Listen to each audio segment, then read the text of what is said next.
Of course బైబిల్లో రాయబడింది, నా గొర్రెలు నా స్వరాన్ని వింటాయన్నాడు. మన దేవుడు మన కాపరి కాబట్టి మనలను గొర్రెలుగా పోల్చాడు ఆయన. ఈ రోజుల్లో కొంతమంది ఇంకా క్రైస్తవులు అందరూ గొర్రెలు గొర్రెలు గొర్రెలు, వాళ్ళకి ఏమీ తెలియదు అని. గొర్రెలు అంటే వాళ్ళ ఉద్దేశం ఏంటనమాట, అమాయకులు, వీళ్ళకి ఏం తెలీదు, వీరు జ్ఞానహీనులోనే.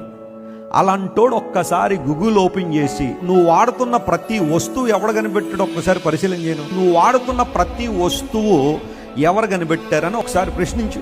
నువ్వు గొర్రెలను అపహాస్యం చేస్తున్న వాళ్ళే కదా అవన్నీ కనిపెట్టింది. నువ్వు వాడుతున్న ఫోన్ వాళ్ళు కనిపెట్టింది, ఇంటర్నెట్ వాళ్ళు తీసుకొచ్చింది, కంప్యూటర్ వాళ్ళు కనిపెట్టింది, నువ్వు వాడుతున్న మందుల దగ్గర నుండి ఆఖరికి బాల్ పాయింట్ పెన్ పిన్ను దాకా వాళ్ళు కనిపెట్టిందే. అంత కనిపెట్టినవన్నీ వాడుకుంటూ వాళ్ళు గొర్రెలను అమాయకులుగా వాడుతున్నావు అంటే అసలు గొర్రె ఎవరు? నువ్వు కదా, అమాయకుడు నువ్వు కదా. గొర్రెలను ఏ సందర్భంలో ఉపయోగించారంటే ఆ కాపరి స్వరాన్ని మాత్రమే వింటాయి.